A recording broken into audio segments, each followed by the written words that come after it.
Hello guys, நம்ம இன்றைக்கி என்ன பார்க்க போகிறோன்னு பார்த்தீங்கன்னா மாங்காய் ஊறுகாய்.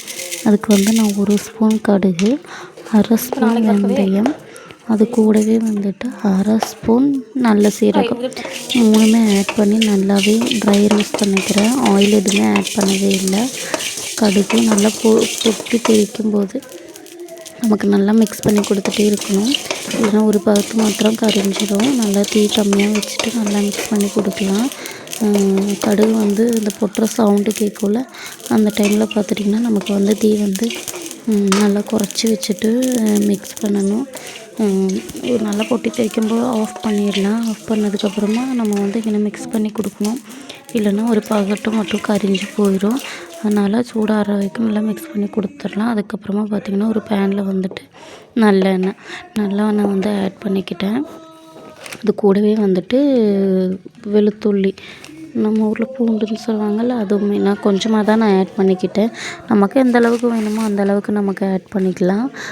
நான் மாங்காய் நிறையா இருக்கிறதாலுமே நான் கொஞ்சமாக தான் பூண்டு ஆட் பண்ணிக்கிட்டேன். முழுசாகவே ஆட் பண்ணிக்கிட்டேன். உங்களுக்கு என்ன கட் பண்ணிவிட்டு கூட ஆட் பண்ணலாம். நான் வந்து வீட்டில் இருக்க என்னென்ன பொருள் இருக்கோ அதை வச்சுட்டு ஒரு தட்டி கூட்டு ஊறுகாய் தான் நான் வந்து இன்றைக்கி செஞ்சேன். நீங்கள் வந்து ப்ராப்பராக செய்கிறதா இருந்தால் கூட செஞ்சுக்கலாம். இந்த மாதிரி நல்லா பொன்னிறமாக பூண்டு ஆனதுக்கப்புறமா பார்த்திங்கன்னா நம்ம வந்துட்டு மிளகாத்தூள் வந்து சேர்க்கலாம். நான் வந்துட்டு இன்றைக்கி காஷ்மீரி மிளகாவும் சேர்க்குறேன், நார்மல் மிளகாத்தூளுமே சேர்த்துக்கிட்டேன். இது வந்து காஷ்மீரி மிளகாத்தூள் காரம் கம்மியாக தானே இருக்கும். அது கூடவே வந்துட்டு நார்மல் மிளகாத்தூளுமே ஆட் பண்ணிக்கிட்டேன். உங்கள் காரத்துக்கு ஏற்ற மாதிரி ஜாஸ்தி பண்ணவும் கம்மி பண்ணவும் செஞ்சுக்கலாம். அது கூடவே வந்துட்டு நம்ம வந்து மஞ்சத்தூள்லாம் கொஞ்சம் போட்டுக்கிட்டேன்.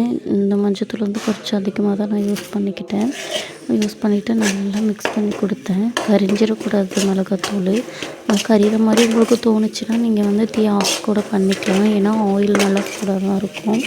இந்த சூட்லேயே மிக்ஸ் பண்ணிவிட்டு அதுக்கப்புறமா கூட பற்ற வச்சுக்கலாம். நல்லா மிக்ஸ் பண்ணதுக்கப்புறமா பார்த்திங்கன்னா நான் வந்துட்டு மாங்காய் வந்துட்டு கட் பண்ணிவிட்டு உப்பு போட்டுட்டு நல்லா ஊற வச்சுருக்கேன். மீன்ஸ் காலையில் கட் பண்ணி வச்சேன். மாங்காய்லேருந்து நல்லா தண்ணியெல்லாம் வர ஆரம்பிச்சிருச்சு. சிலர் வந்து 2-3 ദിവസமாக கூட அப்படி வைப்பாங்க. நான் வந்து ஒரே நாளில் வந்துட்டு காலையில் கட் பண்ணி வச்சுட்டேன். சாயங்காலமே பண்ணிட்டேன் ஊறுகாய். பண்ணணும் நல்லா மிளகாத்தூளெல்லாம் பச்சை ஸ்மெல் போனதுக்கப்புறமா பார்த்திங்கன்னா நான் வந்து மாங்காய் வந்து கட் பண்ணி வச்சுருந்தோம்ல அதை ஆட் பண்ணிக்கிட்டேன். அதுக்கப்புறமா பார்த்திங்கன்னா அந்த சீரகம், மிளகு இதெல்லாம் போட்டு பொடிச்சு வச்சுருந்தோம்ல அதுவும் கூடி ஆட் பண்ணி நல்லா மிக்ஸ் பண்ணிக்கிட்டேன். அது கூடவே பார்த்திங்கன்னா நம்ம வந்துட்டு உப்பு போட்டனால நான் உப்பு போடலை. டேஸ்ட்டு பார்த்து போட்டுக்கலாம் அப்படின்னு சொல்லிட்டு போடலை. நல்லா மிக்ஸ் பண்ணி கொடுத்துக்கிட்டேன். நல்லா வேகலாம் கூடாது. நல்லா நம்மளால் எந்த அளவுக்கு மிக்ஸ் பண்ண முடியுமோ நல்லா மிக்ஸ் பண்ணி கொடுத்துக்கலாம்.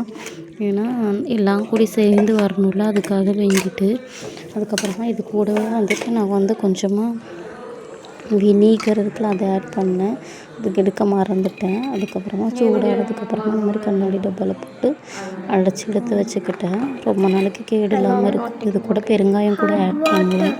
எங்கள் வீட்டில் இல்லாதனால நான் ஆட் பண்ணலை. இதுவும் கூட ஆட் பண்ணால் நல்லாயிருக்கும். நீங்களும் ட்ரை பண்ணி பாருங்கள்.